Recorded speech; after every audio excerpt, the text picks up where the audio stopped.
Guys, I'm Steve. Welcome back to the channel. Welcome back to another video. If it's your first time stopping by the channel, hit that subscribe button. Trust me, you won't regret it. You're a returning subscriber as always, guys.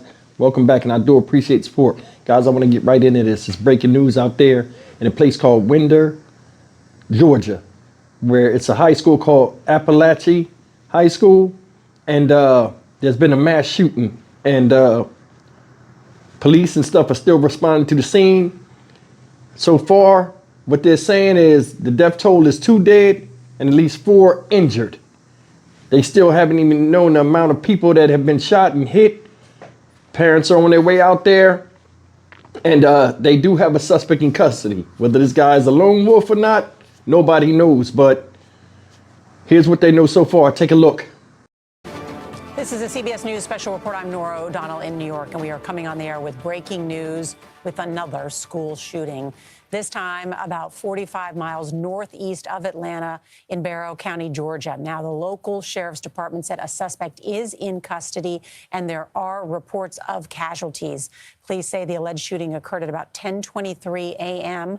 at Appalachia High School, which has about 1,900 students, so it is a big high school. Parents, we're told, are now allowed to go to the campus and pick up their students. Georgia's Governor Brian Kemp issued a statement saying he has directed all available state resources to respond to the incident. The FBI's Atlanta office said it has agents on the scene to help coordinate and support local law enforcement efforts. CBS's Jared Eggleston is on the scene in Georgia, and he joins us now with the very latest. Jared, tell us what you see. What happened this morning? Nora, good afternoon. Out here on the scene right now, it's still very active, a very chaotic scene. Within the last few minutes, even another life flight helicopter landed here on the property of the school that you can see just over my shoulder. Now, parents here on the scene, they swarmed here. As I got here, there were cars in about every mile, about a mile radius around the school, with parents just leaving their cars on the side of the road so that they could rush to the school to be reunified with their students. Now, I've been talking with some of the parents as I've been out here over the last half hour or so, and a lot of them are just anxiously awaiting the return of their students. And as you mentioned, Nora, the school is working on reunifying the students and their families right now. Jared, can you describe how many ambulances were on the scene? How many of those life flight helicopters have you seen? I've seen at least 2 circling the school since I got here. And like I said, one of them actually landed. I would say at least 30 to 50 ambulances are here on the scene. They're still here on the scene right now. Some of them have started to leave even just as we've been talking, Nora. But there's a lot of ambulances here and a lot of police responses as well. As I was coming here, there's one highway that will get you to the school. It was constantly more first responders, more ambulances, more police coming to the school to assist with that response. And Jared, describe the area for us.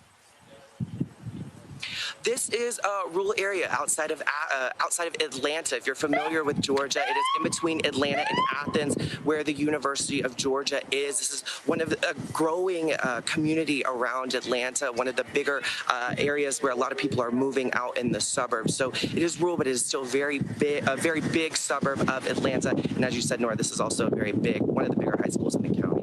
How long have parents been able to come and pick up their students? When did the lockdown end? The lockdown ended about, I would say, a half hour, 45 minutes ago. Right when I got on the scene was when the school district actually made a release saying that an incident did happen here at this school and that parents would then be able to be reunified with their students. And as I've been standing here, the police keep directing the families towards that scene where they want everyone to kind of meet that reunification point. But a lot of people, as you know, Nora, are just so nervous about what has happened here right now. So that has led to some of the chaos that we're still seeing here on the scene. CBS's Jared Eggleston on the scene, this developing situation. Just to repeat, one suspect in custody at this hour. There are casualties, and as Jared described, dozens, in his words, of ambulances were on the scene, including those helicopters, to help with some of those casualties. Want to bring in now our CBS News law enforcement expert, Rodney Harrison. He is a former police commissioner from the New York City area. And Rodney, now that this suspect is in custody, what are the next steps for law enforcement? Yeah, so we have to take a closer look at our subject and identify, is he a lone wolf? Is he involved with somebody else? Was he put up to this? Also, we have to take a look at the other local schools and make sure that those schools are evacuated as well. So we have to find out what was the motive, what caused this individual to be involved with this active shooter and do such a horrible incident, but also make sure that the surrounding schools are safe going forward. And that's important regarding getting kids out of the schools, evacuating those schools, and getting them home safely to their families. Mm-hmm. And Rodney, this has become all too common in America, these school shootings. What is the profile of a school shooter like this? You know, it's unfortunate that these school shooters come in different forms and fashion and different sizes and different shapes. Listen, you know, it could be anything from someone being bullied at school to somebody that just wants to use this as a platform to get a message across. So there is no cookie cutter way of looking at anybody that does this act of violence. But I will say this is important, that all local law enforcement work with their local school districts to make sure that they have things in place because these incidents are happening too often. Our CBS News law enforcement expert, Rodney Harrison, thank you very much. And just to update, one suspect in custody after authorities received a report of an active shooting at Appalachia High School, which is about 45 miles northeast of Atlanta. The school went into lockdown.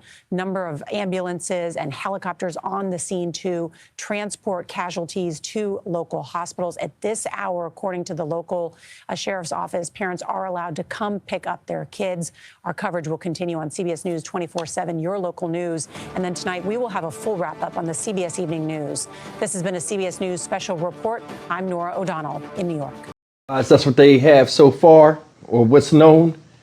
2 people dead, 4 people injured. They said they got like 50-something ambulances up there. Some of them are starting to leave. And this is crazy. This is a developing country, and this type of stuff is happening. No politician really talks about it. You heard what the guy said, the former chief of police in New York, giving his interpretation of the whole situation.